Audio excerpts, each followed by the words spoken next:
हाँ तो गाइस बात करते हैं यहाँ पर गोल्ड को लेकर के गोल्ड की क्या अपडेट और गोल्ड का नेक्स्ट मूव और टारगेट क्या रहने वाला है। आज है 1 जनवरी यानी कि नए साल का पहला दिन है और गोल्ड ने जो अपनी कल क्लोजिंग दी थी वो $4,320 पे दी थी।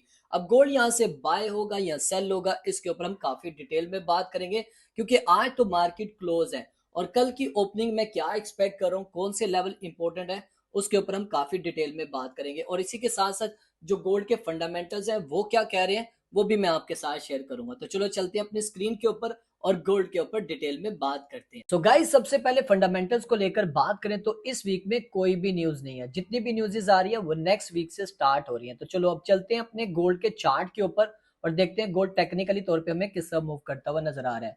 तो ये डेली का टाइम फ्रेम है, तो यहाँ पर आप देख सकते हैं मैंने आपको बताया था कि गोल्ड की जो क्लोजिंग है ना वो बहुत मैटर करती है। अगर इसने क्लोजिंग अपने इस लो से नीचे दे दी ना तो फिर कंफर्म है गोल्ड मजीद नीचे की तरफ जाएगा और चांसेस है कि ये $4,200 की रेंज में आ सकता है। लेकिन ऐसा नहीं किया गोल्ड ने क्या किया है, इसके नीचे से लिक्विडिटी स्वीप करके ऊपर इसने क्लोजिंग दे दी हुई है। ये एक प्लस पॉइंट है, यहाँ पर चांसेस भी है कि गोल्ड यहाँ से रिकवरी भी कर सकता है। लेकिन अभी कुछ लेवल्स हैं उनके ऊपर नजर रखनी है जब तक वो लेवल्स ब्रेक नहीं करेगा। लेकिन अगर आप प्रीवियस डे देखें, इससे जो प्रीवियस डे है उसके लो से ये अभी भी नीचे है। तो अगर आप इस हिसाब से देखें तो गोल्ड के बायस अभी भी ये बताते हैं कि यहाँ पर गोल्ड अभी भी सेल होगा। अभी भी इसके बायस बताते हैं क्योंकि देखें इसकी कैंडल क्लोजिंग जो हुई है ना बॉडी की, वो तकरीबन इसके नीचे ही क्लोज हुई हुई है। अगर तो ये थोड़ी सी भी ऊपर होती तो फिर तो चांसेस थे फिर गोल्ड पक्का ऊपर जाना था, ये जो बड़ा सा फिर वैल्यू गैप है इसको फिलअप कर सकता था। लेकिन अभी भी गोल्ड के बायस जो है वो स्टिल यहाँ पर हमें यहाँ पर बेरिश देखने को मिल रहे हैं अगर आप प्रीवियस डे के हिसाब से देखते हैं तो। लेकिन यहाँ पर कुछ लेवल्स हैं डेली टाइम फ्रेम के, उन लेवल्स पे आपकी नजर होनी चाहिए।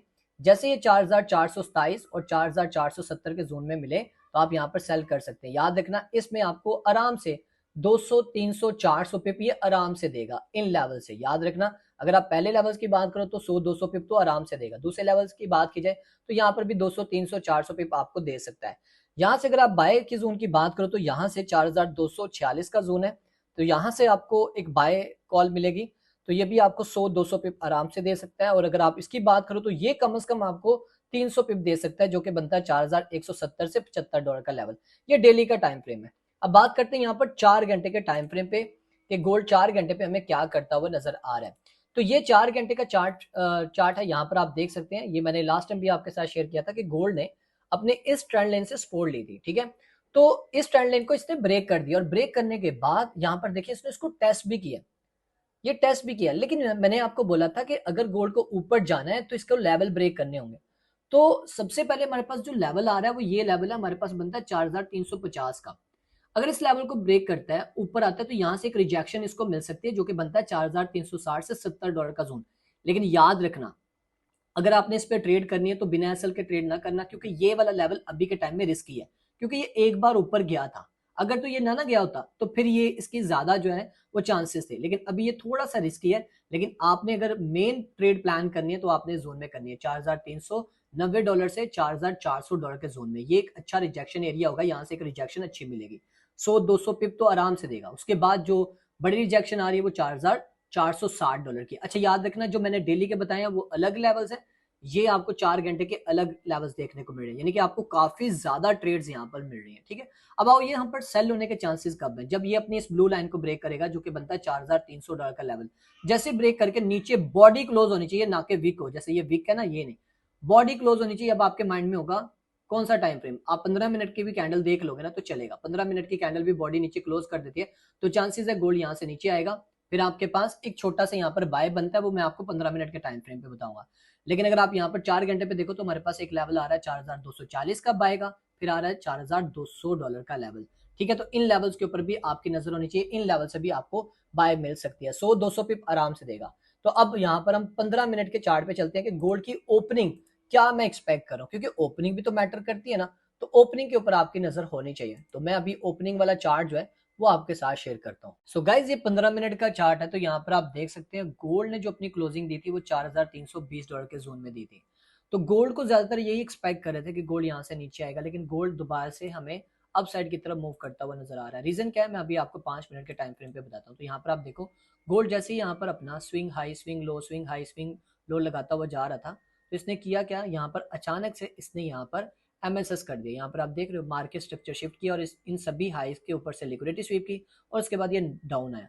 और डाउन आने के बाद अगर आप गौर से देखो, इस लेवल के पास आपको क्लियर कट एक फिर वैल्यू गैप और ऑर्डर ब्लॉक देखने को मिल रहा है। यहाँ पर आप देख रहे हो ये हमारे पास क्लियर कट ये ऑर्डर ब्लॉक है, उसको आके इसने टैप किया और टैप करने के बाद ये क्या कर रहा है, यहाँ से अपसाइड की तरफ जा रहा है। अब जैसे ही अपने इस लेवल को ये ब्रेक करने में कामयाब हुआ तो गोल्ड मजीद ऊपर की तरफ जाएगा। याद रखना, इस लेवल को ब्रेक करने में कामयाब होता है। याद रखना कैंडल क्लोजिंग चाहिए, ना कि विक। ये विक वाला काम बहुत खराब होता है, लोग यहाँ पर आके फंस जाते हैं। ठीक है, हमें कैंडल क्लोजिंग चाहिए और कम से कम उसकी जो 50% का बॉडी का जो साइज है वो ऊपर होना चाहिए, ना कि 20% हो 30% हो, कम से कम 50% होना चाहिए। यानी कि इसके ऊपर इतनी बॉडी कम से कम ऊपर क्लोज होनी चाहिए, फिर आपकी यहाँ पर बाय बनती है। और कोशिश करना कि यहाँ पर थोड़ा वेट करके ट्रेड करना, क्योंकि समटाइम ऐसा होता है कि वो टेस्ट करने आता है, टेस्ट करके दोबारा से बाउंस करता है तो वो आपके लिए ज्यादा बेनिफिशियल होगी। ठीक है, तो यहाँ पर एक आप ट्रेड प्लान करना चाहो कर सकते हो। ये लेवल देख लेना 4325 के करीब बन रहा है। अच्छा, उसके बाद जो हमारे पास सेल बन रही है वो बन रही है हमारे पास, इसको 15 मिनट पे आप देख लेना, मैं दोबारा से इसको 15 मिनट पे चार्ट पे लेके आ रहा हूँ। तो यहाँ पर आप देखो हमारे पास जो पहली सेल बन रही है वो 4350 और फिर दूसरी बन रही है 4372 और तीसरी बन रही है $4400 के जोन में।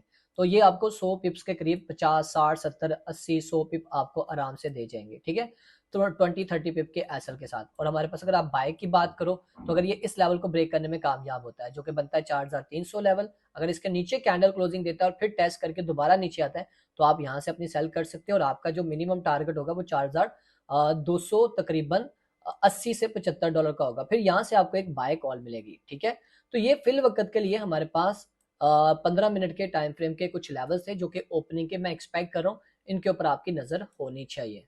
सो गाइज, ये थी गोल्ड की आज की अपडेट और लेवल्स भी मैंने आपके साथ शेयर कर दिए, डेली के 4 घंटे के और 15 मिनट के। और इसी के साथ साथ मैंने आपको ये भी बताया कि एशिया की ओपनिंग में गोल्ड किस तरह परफॉर्म कर सकता है और किन लेवल से बाय और सेल हो सकता है। तो याद रखना, ये जितने भी एनालिसिस मैं आपके साथ शेयर कर रहा होता हूँ ये जस्ट एजुकेशन पर्पज के लिए होते हैं और इनके ऊपर मेरी पर्सनल खुद की ट्रेड होती है। I am not a financial advisor. अगर आप इन ट्रेड्स को फॉलो कर रहे हो तो आपने प्रॉपर रिस्क मनी मैनेज करके यहाँ पर अपनी ट्रेड्स को प्लान करना है।